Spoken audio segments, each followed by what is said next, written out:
transition, le colonel Assimi Goïta, a d'abord attiré l'attention sur le thème justice et citoyenneté dans le Mali nouveau. Un Mali débarrassé des pesanteurs nuisibles à son développement. La justice est un pilier important puisque dissuasive. Ce thème s'inscrit en droite ligne des préoccupations de l'ère de notre pays qui veut sortir des crises multidimensionnelles qui affectent son développement.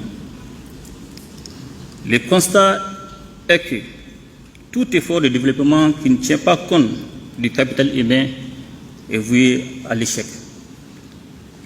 Une bonne justice permet à la population de prendre conscience de ses devoirs civils au regard du rôle pédagogique des décisions de justice.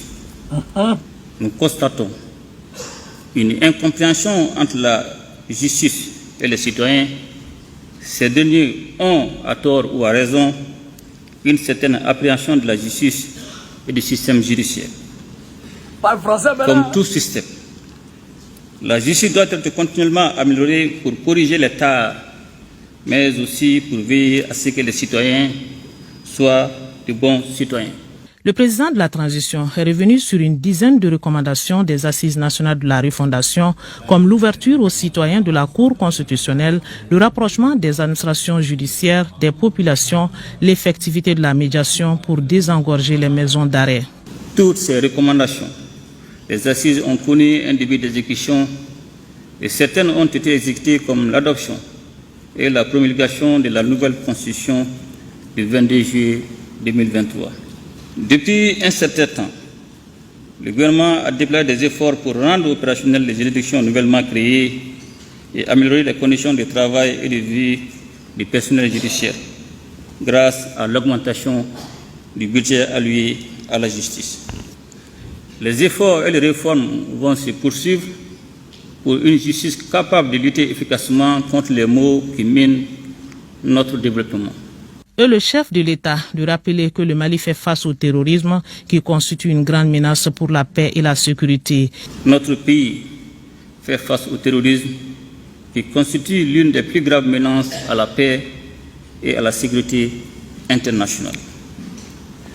La lutte implacable que nous menons contre ces fléaux commence à produire des résultats que nous attendons maintenir jusqu'à l'éradication définitive du mal. Nous rappelons à tous les membres du personnel judiciaire, leurs sacerdoces, et nous invitons les citoyens à respecter leurs devoirs de citoyens en respectant les lois de la République et en œuvrant pour une justice indépendante. C'est le lieu d'engager la justice à trouver des réponses juridiques nationales adéquates qui mettent fin à l'impunité dont pensent bénéficier certains criminels. Je le lui réitère, à la justice, mon soutien ainsi que celui du gouvernement dans la croisade contre le terrorisme, la délinquance financière, la cybercriminalité et la criminalité transnationale. La corruption, une plaie de l'administration publique qui gangrène. Il faut la soigner en rendant justice, car comme le dit l'adage, l'absence de justice est une banalisation du mal.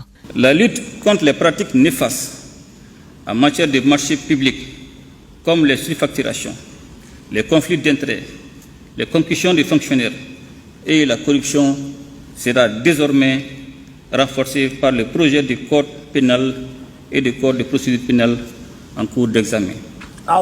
La traque des délinquants financiers va continuer aussi bien au niveau du pôle judiciaire spécialisé qu'au niveau du cabinet d'instruction de la Cour suprême.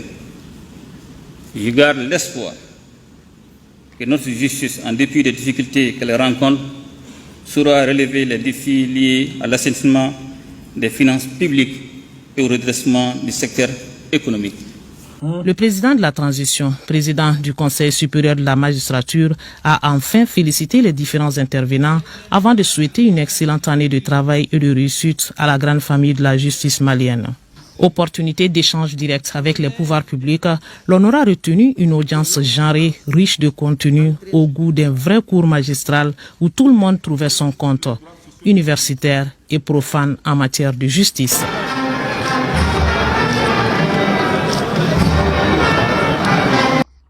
Voilà. Camarades d'Afrique. Donc, vous venez d'écouter le grand Assimi Goïta. Il a abordé un sujet, mais très important. La corruption. La corruption. Les surfacturations. Frère, c'est ça qui tue les pays. C'est ça qui tue nos pays, c'est-à-dire que nos économies. Des pays qui ne sont pas encore développés, qui ont besoin de ressources pour se développer. Si le pays doit prélever des impôts, des taxes ici et là, sur tel et tel produit, et une seule personne décide de prendre, je dirais, sur l'État, parce que l'État peut facturer les impôts, une entreprise à hauteur de peut-être, je dirais, 1 milliard comme impôt par an, je vais dire comme ça. Et puis, la personne qui gère cette structure-là se positionne et demande 100 millions pour contourner les impôts. Vous comprenez ça? Pour contourner les impôts. Donc, l'État paie combien? L'État paie 1 milliard cash. Et ce manque à gagner là, est-ce qui amène nos pays à aller où? À aller prendre crédit. Je prends le cas de la Côte d'Ivoire, mon pays. La pression fiscale de mon pays s'élève à 15% de son PIB. Vous comprenez ça? Vous comprenez ça? La pression fiscale, ce que la Côte d'Ivoire recueille dans les impôts là, s'élève à 15% de son PIB. 15% seulement. Sur 100 francs, si la Côte d'Ivoire a 100 francs dans sa caisse, il y a 15 francs seulement qu'on a eu à travers les impôts. Le reste, soit ça vient de, comment on appelle, ça vient des taxes, les petits taxes sur les commerçants, les petits commerçants là. Et puis, maximum 20%. Alors que nous perdons chaque année plus de 1500 milliards. Plus de 1500 milliards de dettes. Plus de 500 milliards d'évasion fiscale. La corruption, le fait que les gens sont corrompus, qui ne suivent pas les choses à la règle, qui ne prélèvent pas les impôts comme il le faut, qu'ils mettent en avant leurs intérêts personnels au détriment de l'intérêt public, fait que la Côte d'Ivoire perd plus de 1500 milliards par an. Alassane Ouattara est allé s'endetter pour la CAN. 500 milliards pour la CAN. Bon, c'est surfacturé forcé. C'est surfacturé forcé. 500 milliards. Excusez-moi pour la CAN. Alors que nous perdons chaque année 1500 milliards. Ce qui veut dire que nous-mêmes, grâce à nos ressources, on pouvait, c'est-à-dire qu'on pouvait, on pouvait financer la CAN sans demander 5 francs à quelqu'un et puis on allait avoir 1000 milliards encore en caisse. Vous comprenez ça, chers camarades? Vous comprenez ça? Ça fait un. Deuxièmement, la surfacturation. La surfacturation. C'est la surfacturation qui a fait que EBMP là. C'est quelque chose que les gens ont fait ici. L'entreprise française a réhabilité Paris Saint-Germain. Je pense à combien? Même pas 1 million d'euros. Même pas 1 million d'euros. Ils ont fait pour la Côte d'Ivoire 30 millions d'euros. C'est ce qu'on appelle surfacturation. Et ça, c'est l'État qui doit payer. Le métro d'Abidjan, qui a été, on va dire, qui est en réalité un tramway, un train urbain. Qui est en réalité un train urbain. Mais ils ont demandé l'argent à l'État français avec le nom de métro d'Abidjan. L'appellation métro d'Abidjan. Donc un métro coûte forcément cher qu'un tramway. Donc ils ont surfacturé à 1000 milliards. Alors que maximum 200 milliards. Maximum 200 milliards. Tout le reste là, c'est entre eux. C'est ça qui tue nos pays. C'est ça qui tue nos États. Donc, Assimi Goïta, il est sérieux. Hein? Il demande à la justice de les traquer. Il demande à la justice de les traquer. Et le trafic de drogue, le trafic... Ouais. La drogue là. La drogue a un caractère inflationniste. Et la drogue tue l'économie d'un pays. Les gens ne savent pas. La drogue rapporte quoi? Quand tu prends la drogue, là, ça te fait quoi? Rien du tout. Ça te met KO, tu es dosé et puis c'est fini. Alors quand quelqu'un produit le riz, c'est un besoin naturel.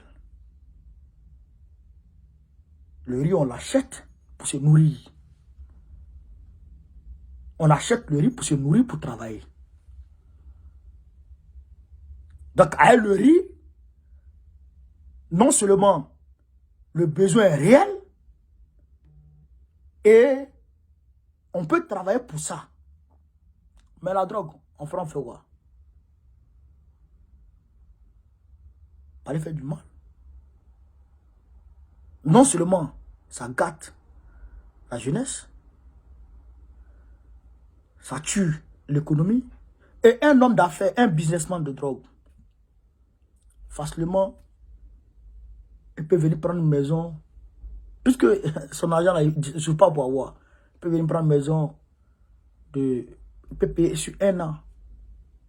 Un loyer comme ça, il peut payer sur 1 an. Bah, et toi, qui te débrouilles, là, et toi, tu te fais ça. Tu ne peux pas. Donc, ce qui veut dire que les propriétaires des maisons, là, comme ils ont vu qu'il y a un qui a payé sur 1 an, ceux qui vont venir, il aura tendance à les taxer fort. C'est pourquoi, en Côte d'Ivoire, 3 mois de caution, 3 mois de loyer avance. Où tu as quitté ça? Dramane Ouattara a fait semblant de lutter contre ça, mais il ne peut pas. Puisque lui-même, il est un narco. C'est un narco. Le trafiquant d'armes. Vous comprenez ça? Donc, c'est ça qui tue nos sociétés. Et ça, il faut qu'on lutte efficacement contre tout ça. Chers camarades peu d'Afrique. Voilà la réalité. Donc, je salue cette initiative d'Assimi Goïta de lutter efficacement contre la corruption et le banditisme. Voilà. Donc, chers camarades peu d'Afrique, partagez la vidéo, mettez-la partout à travers le monde entier. Vive l'Afrique libre, vive le panafricanisme, vive tous les présidents panafricains. Babo, président de la Côte d'Ivoire en 2025, Inch'Allah.